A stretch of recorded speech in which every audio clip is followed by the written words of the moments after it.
Welcome in, everybody, to the Grit of the Matter. Today, I'm so excited. Guys, I get so excited every time I do this because I meet someone else that is so extraordinary and they've made such a difference in my life. And today is no exception. Um, I get to welcome into this guest. I've met him through another social platform and I've talked about it a lot. Clapper, that's how I met him. And I meet some amazing people through there. And this is a huge thing for me because I don't talk about Clapper on any of my other social medias, but what people don't realize is you can still meet great people. There is a whole lot of confusion and controversial issues when it comes to that app, but I have met some of the most extraordinary people on there. And this podcast that I chose to do is about real stories. It's about real people, and I really look forward to all these conversations. So today, my guest is Paul, and we're going to dive into his journey with your heart condition. I know that you've had a heart condition, Paul, and everything, and the things that come with that. But we're gonna talk about that. So, Paul, welcome in. I'm really glad you're here tonight. Thank you for having me, Denise, and thank you very much for asking me to be part of this. I was Oh, very honoured when you asked me.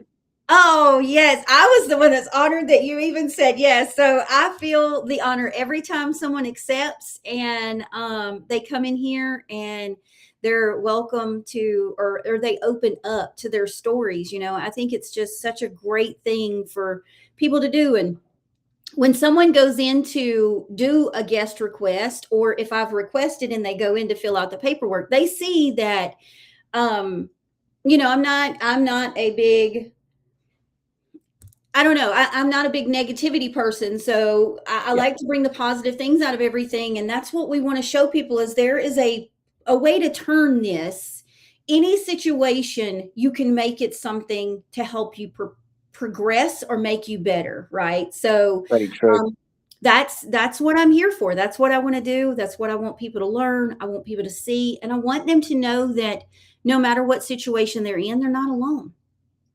So Agreed. that's where we're going to get started. So, my first question for you, Paul, and I know him, guys, I'm going to go ahead and say it. I know him as Fear the Reaper. I don't know if you wanted that listed, but That's fine. um, we will let him talk about all that later. But the first question that I want to ask is for people that are just now meeting you for the first time, tell us a little bit about your journey, whether it stops at the heart journey or if you want to add more to it. Tell us all about your journey, what it's done for you, where it's led you, and how it's changed your life.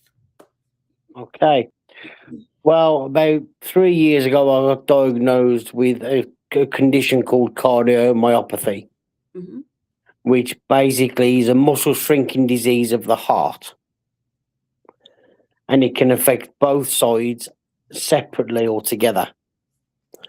Now, my heart on the left hand side had actually shrunk from 50% to 14%, down to basically bad lifestyle choices. The doctor put it a lot down to me drinking. I did used to drink a lot. I must admit that when I was younger. But it was salvageable. If I hadn't gone to the doctors when I did, he told me himself 3 days later I would have been dead. There was Wow. no coming back from how bad it was. Um, but basically, it was down to bad lifestyle choices and heart disease running my family because my dad had heart problems when he got older after he retired. So there's history of heart problems in the family. Mhm. I weren't too sure how bad it was till I went for my first set of tests at the hospital, and when I got told that my left hand heart muscle was only functioning at 14%, you could have knocked me down with a feather. Yeah. Honestly, it was so frightening. Wow. And believe it or not, the way I found out was I was actually on a diet with my two sons. Yeah. And I started to lose weight gradually. Nothing major, nothing, no major decline, nothing like that. It was perfect.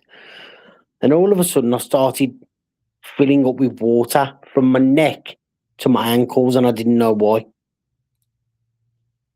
and I went from 18 stone to 24 stone in a matter of a week. Now, I want to stop you right there because Hmm. in the US, do you know the calculations for that? So, No. okay. Well, I will look it up and I will put that in the description because I know that there's going to be a lot of people from the US listening to it. So I'm going to try to transition that and give them the conversion. But go ahead. But it was a lot, right? So that was a Yeah, lot for you. yeah. Well, I basically put on 6 stone in a matter of 5 days for no reason at all. And like I said, it was all water. I was having trouble breathing, having trouble moving, having trouble walking. It was just like, what's going on? So I got in touch with my doctor Mhm. and I explained the situation. I said, well, this is what's happened. This is where it's come from and how it's come about. Can you tell me what's going on? And I went to the doctors, and the first thing he said to me was, you need to get to hospital now. Ooh, I that, says, that's got to be scary. yeah, and I says, why? He said, well, Paul, if you don't go to hospital, you're not going to be here in a couple of 3 days' time. Wow. So I had to get my son out of school and get to the A&E. Well, they knew I was coming, and get there basically so they could give me some medication to try and control what was going on. Wow. So beta blockers, water tablets, whatever they could give me to help me slow what was happening until they could get the medication into a prescription so I could take it daily, which I do now. Yeah. So yeah, I've been through some things in my life, but that has got to be the most scared I've ever been. Yeah. And I've been on this earth 50 years. Yeah. Wow. So, whew, man. Okay, I'm just going to go ahead and ask for the on this. So hearing that,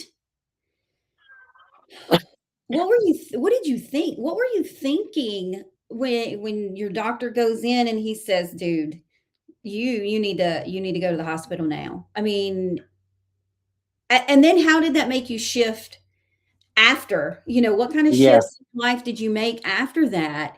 Because I know that had to have been a scary, oh my God, I couldn't Oh, even imagine.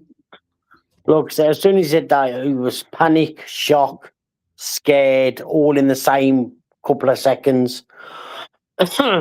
um, and then basically, well, since been diagnosed last year, I went and had a procedure done where I had a defibrillator pacemaker put into my chest to help me basically try and build my muscle back up. Before I had the op, it had come up to 32% from 14 Mm, in a matter of what, 2.5 years. That's through medication alone. But now I've got the pacemaker in my chest. mhm. I don't know how long it takes to progress it until I don't know when I'm going to have another scan on my heart or another test to see where we're at. Yeah. But if I went and my cardiologist doctor also dealt with my dad. We were sat there the one day. I was at a checkup appointment with him, and he turned around and says, "Is your dad named Dave?" I went, "Yeah, why?" He says, "I operated on your dad when I had to put dad had to have 2 stents put in his arteries, and he done the operation on my dad." Wow, Yeah. man. So So you said you have a pacemaker in. yes, I do. So if there's anybody out there that is going through those heart situations and maybe the doctor has told them that that's something that they're going to need, what would you say to them? Don't hesitate. Don't hesitate, because the day of my well, I'll tell you a story. I was meant to have it in the July. The first operation I was meant to have in the July, and I went there. I'd done all the pre-op and everything else, and they come to take me into the procedure room, as they took the pacemaker out of the packaging, it was faulty. Oh, wow. Man, Yeah. so I remember whenever you were going through all that. That was Hmm. last year. Yeah. You were also getting ready to come to the US for a little while for a visit, so you had to kind of like get everything done before you made this trip. Exactly. So that, like I said, that happened in the July. Actually, that weren't last year. That was the year previous You're in the July, because I was meant to come to America for my other friend's wedding as well in Ohio, yeah. and I couldn't make it because I couldn't have the operation done because my cardiologist said, if you're going to go out to the States, I'd rather have you have this pacemaker fitted so I know you're covered while you're out there if in case anything happens. Mhm. Yeah. So the one in July 2024 got cancelled, and then I finally got rescheduled for September 2026.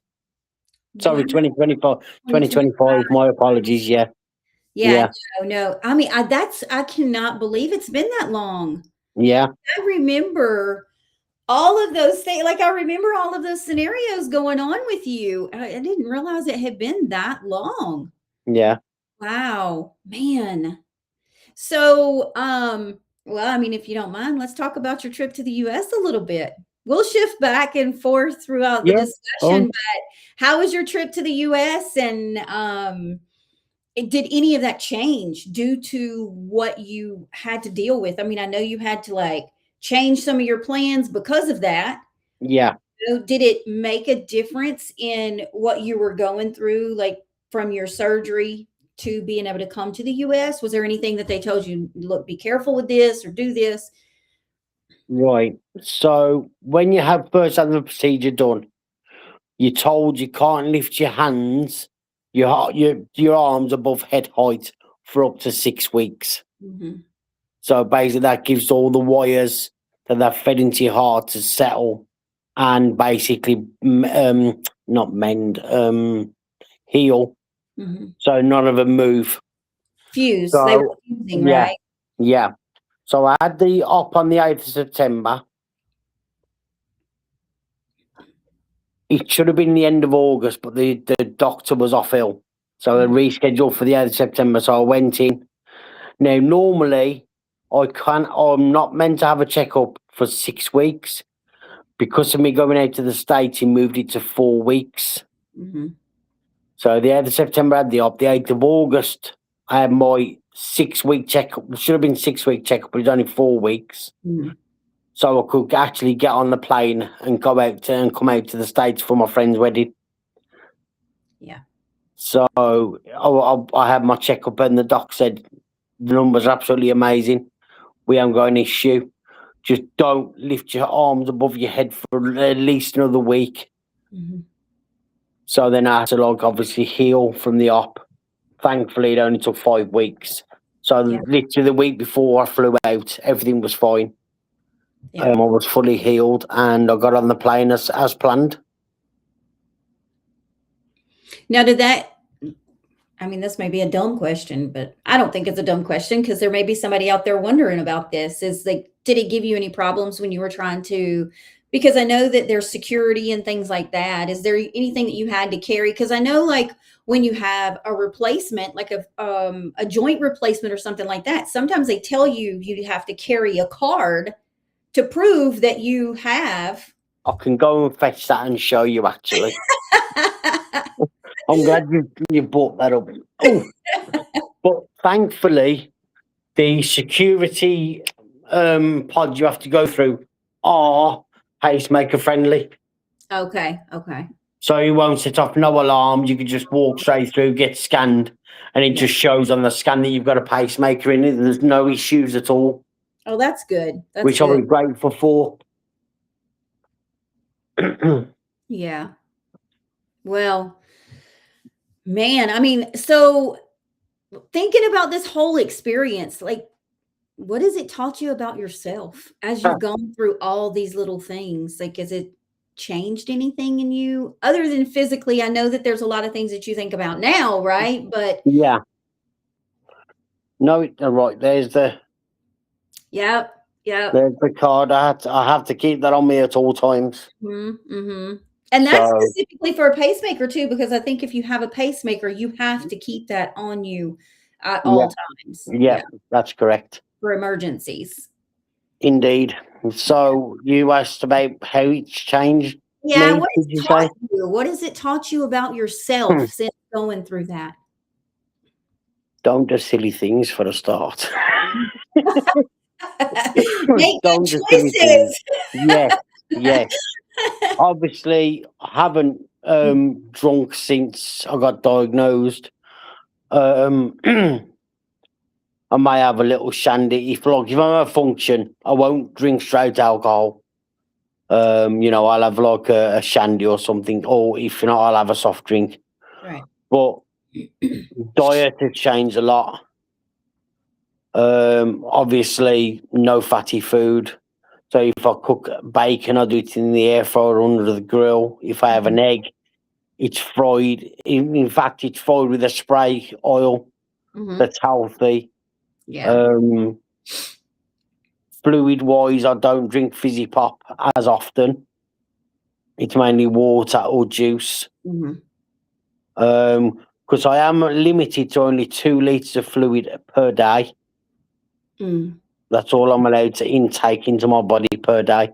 Mhm. That hasn't changed. I haven't been told any different. So I've stuck to that ever since I got diagnosed.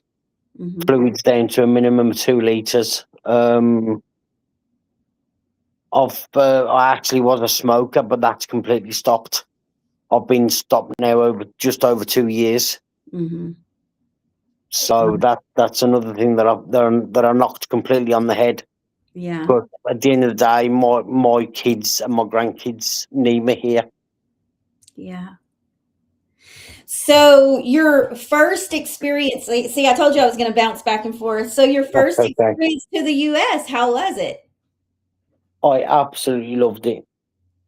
It was an experience that I got to experience with my youngest son, who's turning 18 next month. And we absolutely had a ball. And we're coming out again this year in July. Oh, nice. That's Yeah. so cool. That's so cool. So, was there anything that stands out to you from your first now this was this your very first time to come to the US? It This, was your first time. yeah, I that thought was so. my You went very before first. that. Yeah. That was my very first. And the vast size of things was just, I was just in awe at how big everything is over there. And I've never, I mean, like, there's videos on my Clapper page, like you mentioned Clapper. There's videos on my Clapper page from while I was in America.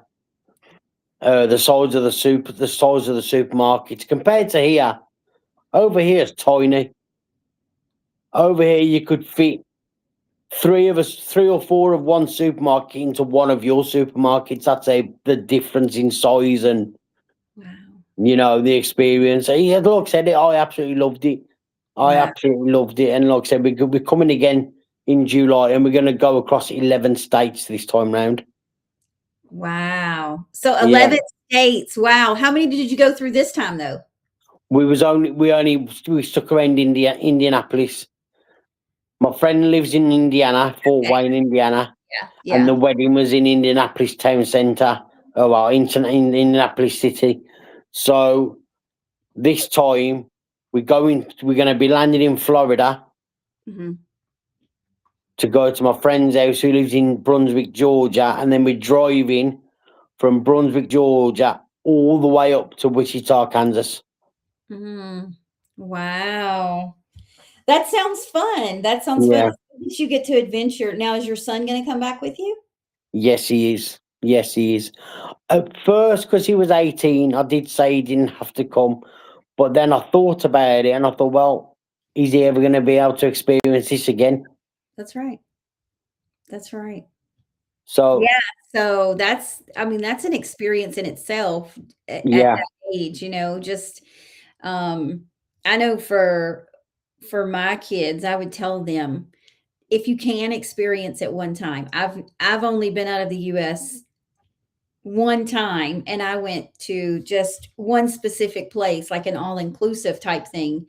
Um, But if you can experience that just one time, do it. Do it. Yeah, exactly. And it's not just that, he's got a friend in Missouri. So when we go, because we're going to visit Tank. So when we go to visit Tank, who's in Missouri, he's going to let his friend know we're there and they're going to come and meet us. Oh, that's so cool. Now, this will Yeah. be the first time you've ever seen him in person? Yeah, we was meant to meet up when we come out last year, Mhm, but Tank couldn't do the transport or something, going to cost him too much, which is understandable, mhm. completely understandable. Yeah, So luckily this year we will get to go and meet him in yeah, Missouri. So yeah. Wow, that's awesome, and I love that about, um I know that there's a lot of fears about meeting people on social media and things like that. I mean, you have to be cautious, right? But yeah, there's so many great people, and I've met so many great people, and I've met a few of them in person now. So it's definitely nice to meet them, and then physically meet them. There's a difference between meeting them and getting to know them on social media, and then yeah, physically being able to like give them a big bear hug, right?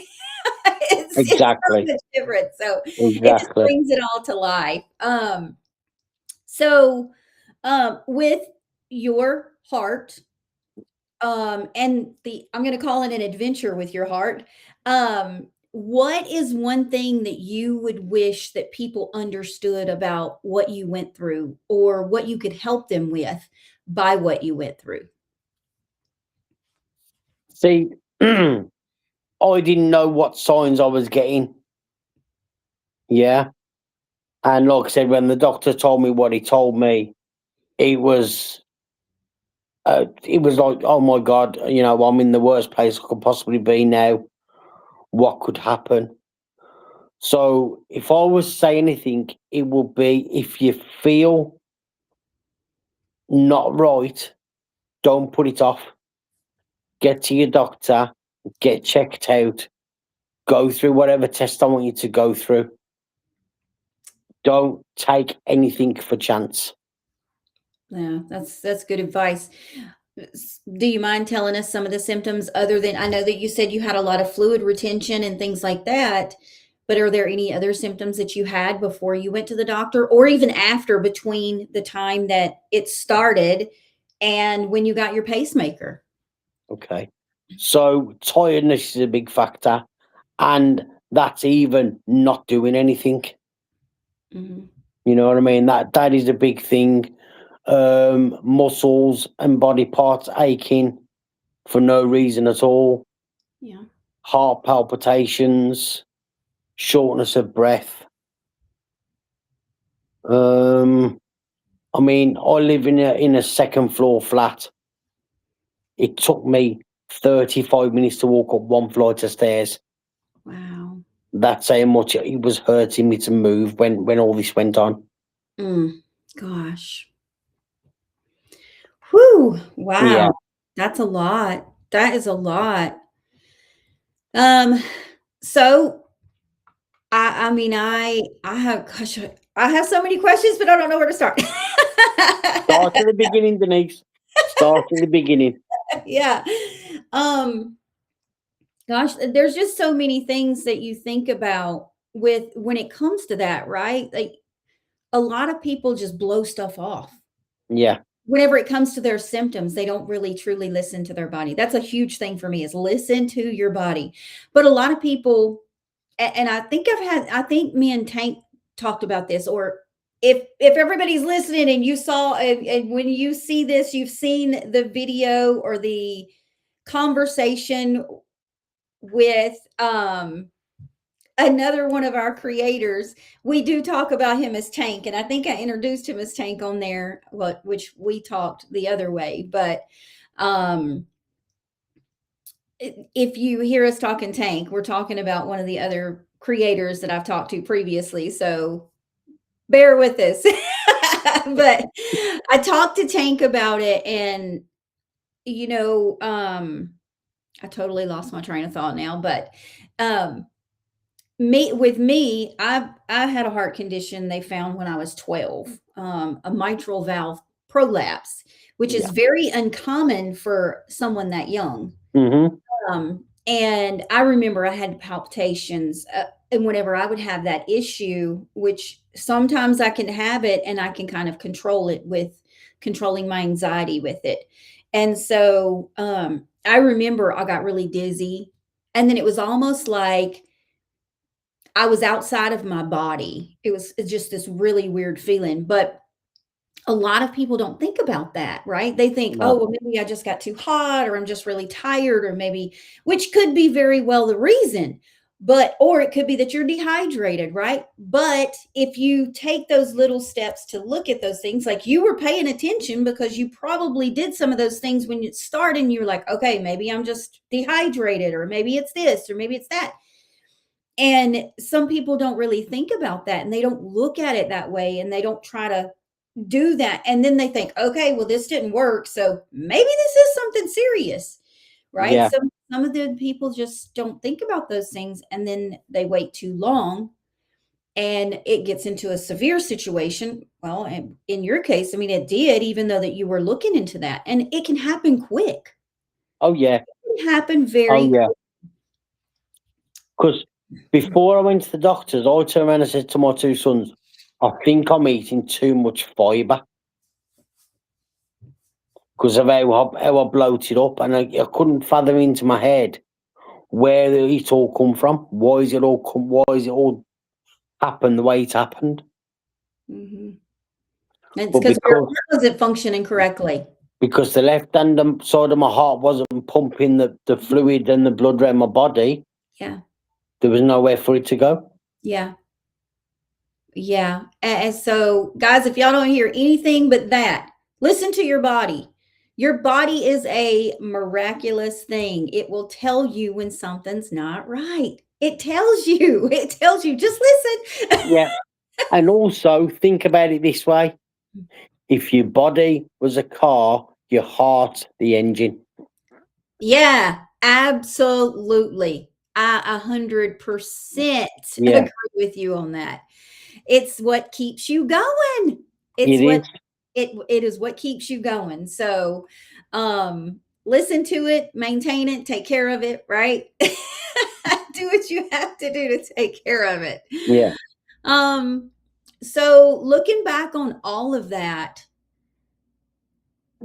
what stands out to you in the whole situation other than the doctor coming out and saying, you know, look, you're not going to be here in 3 days if you don't take care of yourself. Did anything just like hit you and you're like, oh, maybe these are changes that I need to make in my life? You know, you, of course, you obviously had to, because you were doing Yeah. something to lose some weight with your kids, right? You were doing something to lose weight. So you must have noticed something in your life that felt you needed that change, right? Yeah. Well, what it was, I would say about 6 years ago, my doctor was worried about my weight because I'm asthmatic as well. He said, "Look, we'll send you this fitness class. Go and attend it free of charge. You know, you. I think it was 6 weeks, Mhm. and I went from I think I was just under 20 stone to 16 stone 6 in a matter of 6 weeks, of losing weight, portion controlling my meals and everything else. So then obviously gradually put a bit of weight back on here and there, and you're thinking, okay, let's go back to what I was doing before and change a few things. Yeah. And then my son, who's 24, and my other son, like I said, Blake, he's going to be 18 next month. They said, you know what, Dad, we'll do it with you. Yeah. So we all went on a health kick, healthy eating, going for walks, Mhm. this, that, and the other and stuff. And then, like I said, and then I think I'd lost about a stone and a half. And then all of a sudden, this weight just come out of nowhere. Up to, like I said, I weighed 24 stone. Mhm. And I was like, this isn't right. Yeah. I'm meant to be losing weight, and I was doing everything I was doing, Yeah. staying hydrated, taking walks around the park, Mhm. playing football outside with the kids. But I wasn't getting out of breath. at that point. And I was like, okay. And then all of a sudden, my body just went how it did. And like I said, all because that one muscle wasn't doing what it was meant to be doing. Yeah. Yeah. So tell me a little bit about what you do on your social medias. I mean, I know that you go in there, you do interviews on Sundays with Tank, you kind of take charge of the recording and stuff like that. But I feel like you both do similar things on your social medias, and you encourage people to take care of themselves. You encourage people to find things that make them happy, right? You do things similar to that. So tell us a little bit about that, because I mean, I know you have a following. I don't know how. I don't know how because my dark humour is a different taste for everybody. I'm just saying, you know. But no, I've started my journey on TikTok when it was COVID. Mm-hmm. During lockdown, I found TikTok, and the one day I was on there, I got in with a crowd that used to do a radio show over night time in America, and it was 11 p.m. to 1 a.m. in the morning. Now, I weren't in there till 1 o'clock in the morning because I was getting up for work. But then one night I went scrolling on TikTok and I found Gangster Granny, which is Val. Oh, wow. Yeah. And we've been friends 8 years. Wow. So that's awesome. yeah, we met on TikTok along with Bugs and a few other people that are now on Clapper. Mm-hmm. And then we all migrated over Clapper together because people on TikTok were basically targeting Val and getting her account banned for no reason. Mm-hmm. So she found Clapper. So we all followed her over to Clapper. Yeah. And we've been on there now 6 years this year. Wow. Yeah. Wow. And I thought being on there for 3 years was big for me. I didn't start until I think my very first video was May of 23. Yeah. So I would celebrate 3 years this year in May. Yeah. So yeah, and I think it's like I said, it's a lot of controversial situations over there, right, on Clapper, and there are some negative things, but you have to kind of find the people that you trust that will help take care of you when you're over there. Like you and some of the other ones that I have that come into my lives that you guys y'all do not realize what you do for me in making me feel safe where I am, because being newer to social media. Yeah. And I think I say this every time, but being newer to social media, I'd never done anything even remotely close to social media until May of 2023, whenever I decided I'm going to go online and try to build my business over there, Mm-hmm. But you make me so much more comfortable because I know that there's someone there that has my back. Because whenever someone says something negative in any room, it doesn't matter whether it's Clapper or TikTok or Facebook or wherever, but if somebody says a negative comment, especially to someone like that, they feel like they're in a room by themselves. So having moderators and things like that you trust make you feel so much more secure. So I want to say that you and all the other moderators that I have, y'all make a huge difference in what I do. Y'all make me much more comfortable doing what I do to help other people. So yeah. Well, in all fairness, if you think about it, I didn't know who you was on Clapper until Tank interviewed you. Mm-hmm.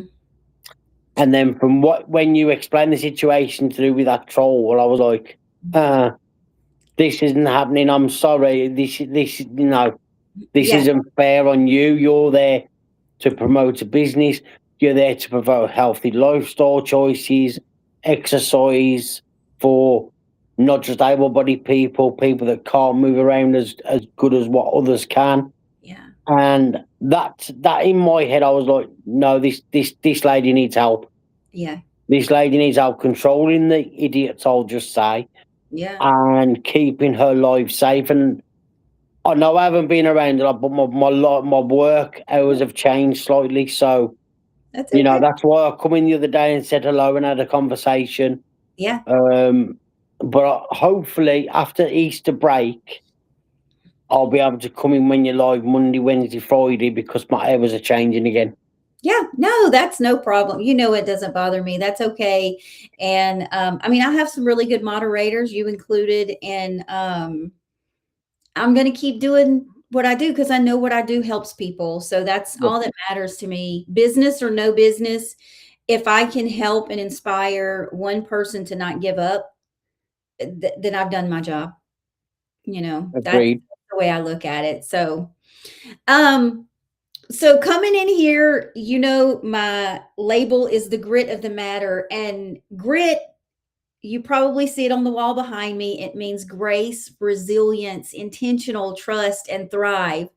But what I want to know is, what would that mean to you moving forward with grit? What would that mean to you personally? Oh, good question. Good question. See, no, Everybody gets it this question. is a great question. But personally, for me now, well, not knowing that I'm safe because, in fact, I'm not actually safe, even though I've got the implant in my chest. Mhm. The only thing that does for me is because actually I didn't explain this before. The disease I have, I can be walking down to the shop and my heart can stop and I can drop like that. Yeah. No warning. It just does it. Hmm. Okay. So even though in my head I know this is gonna make my heart pump again and bring me and wake me back up, yeah, Hmm. I personally don't want to go through that situation where Yeah. I'm walking to the shop and that happens and nobody's with me, even though, like I said, this will shock me back to life. Hmm. So,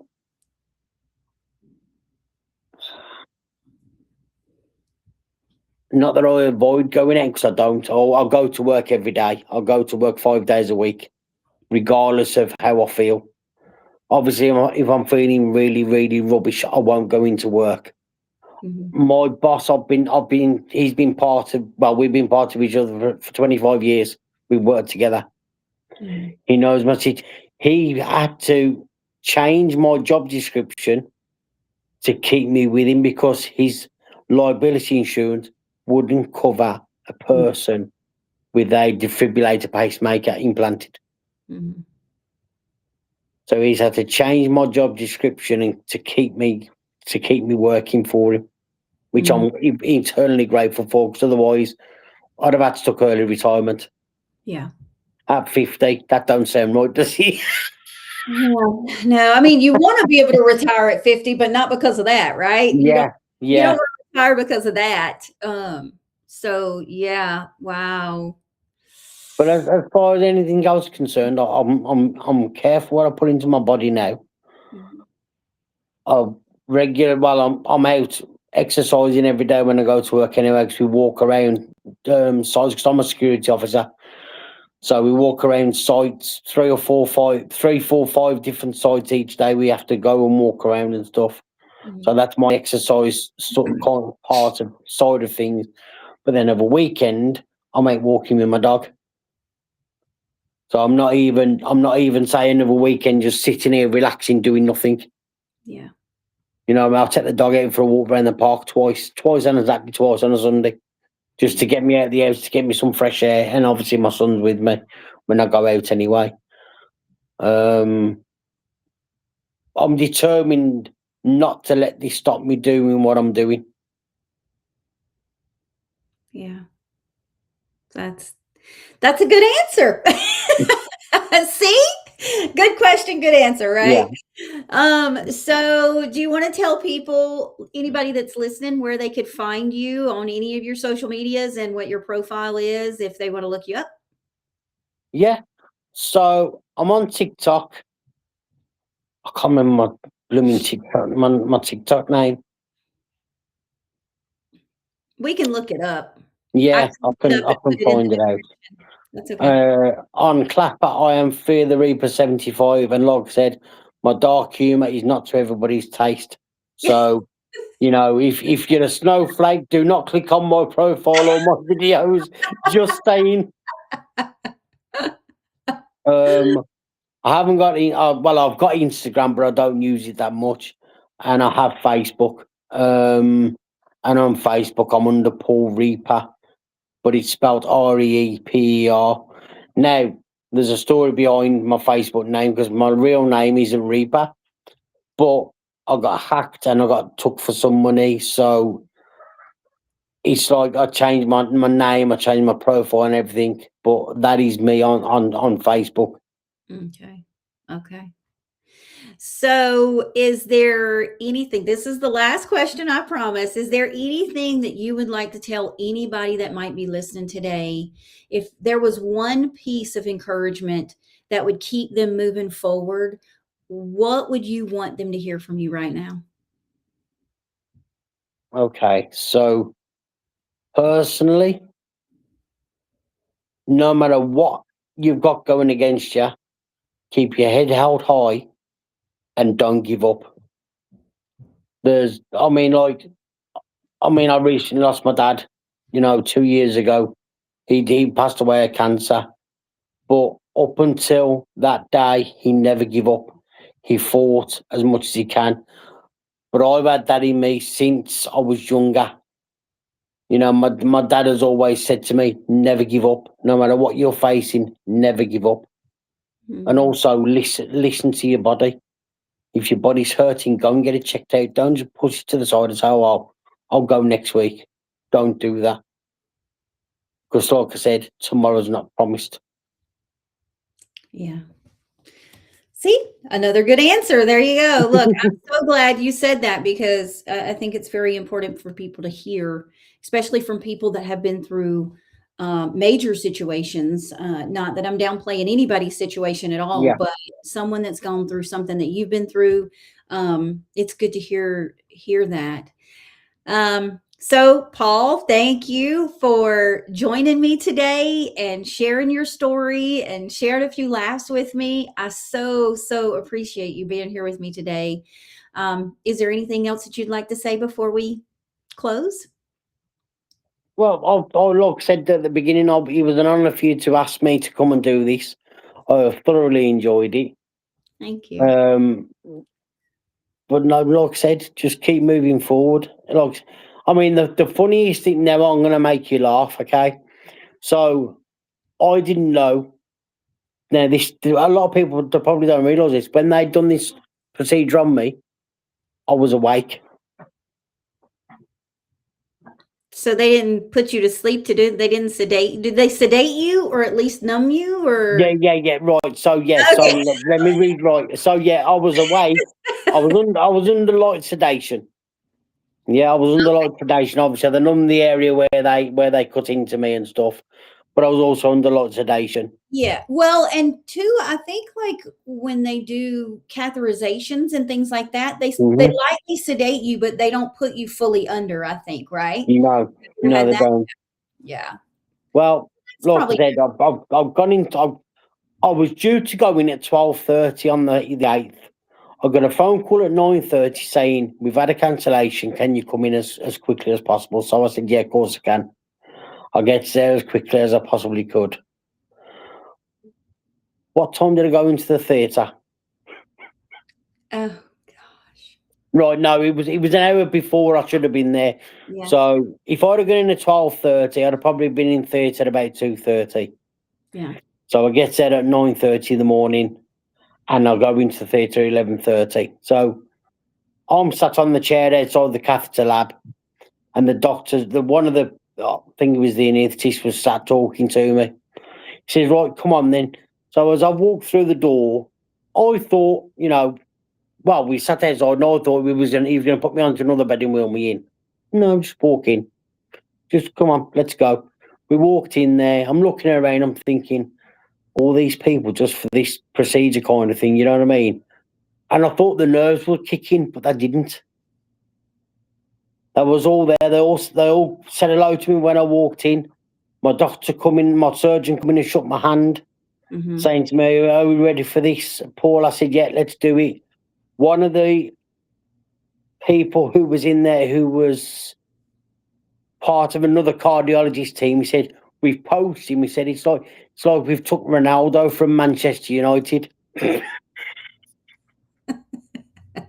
Football reference for those who don't understand football in America or whatever else. So, but then that same person that he said he poached, he's come up to me and said, right, before you lie down, Paul, what music do you like? I said, I love the 80s. I said, well, that's what's on the playlist. So we pressed play and started playing 80s music as I'm getting settled on the bed. Well, that's good though. I mean, I'm sure that helps you stay comfortable too during the procedure, Yeah. Having something that was familiar, because those kinds of situations are scary anyway. So having that, and then they just jammed out. Wow. Yeah, right. Extremely relaxed atmosphere. Everyone was chirpy. Everyone was laughing with me and stuff. Wow. And you know what the funniest thing was? I fell asleep while they was doing it. Oh, well, I kind of think that's a good thing. Yeah, yeah. I fell asleep while they was doing the procedure. I woke up just as they was weirdest sensation in the world as they was testing the wires, make sure that was in the right chambers. Mm-hmm. So you lay there, and I woke up and I've gone, Dr. Shaw, are we done yet? He said, we're just about to test them now. Just so stay still. All of a sudden, I felt my stomach pulsating. Wow. And it was the weirdest sensation I've ever felt. Wow. But it tickled. And I went, and I weren't expecting it, but as he did, I went, oh, what's that? He said, don't worry, we're just testing the wires. Everything's fine. Wow. Oh, man. So, yeah. So if anybody's getting ready to have a pacemaker put in, this is an example of what you might go through. What you might have go on. Wow. All I'll say is don't go into having something like this feeling nervous. If you've got a good team around you, like I have, go in thinking positive, feeling positive. 'Cause at the end of the day, whatever they need to do to you, they need to do for a reason, and it's going to make you feel and start to get better. Yeah. Thank you. Well, thanks again for hanging out with me today. And thanks everybody for joining and listening to us today. And we'll see you guys next time. See you later, guys. Thank you for being here today. If this episode encouraged you, please share it, leave a review, and turn on those notifications so we can continue to grow together. Remember, strength isn't about being untouched. It's about choosing who you become in the process. And wherever you are in your journey, you are not in this alone. This is the grit of the matter. So keep moving forward.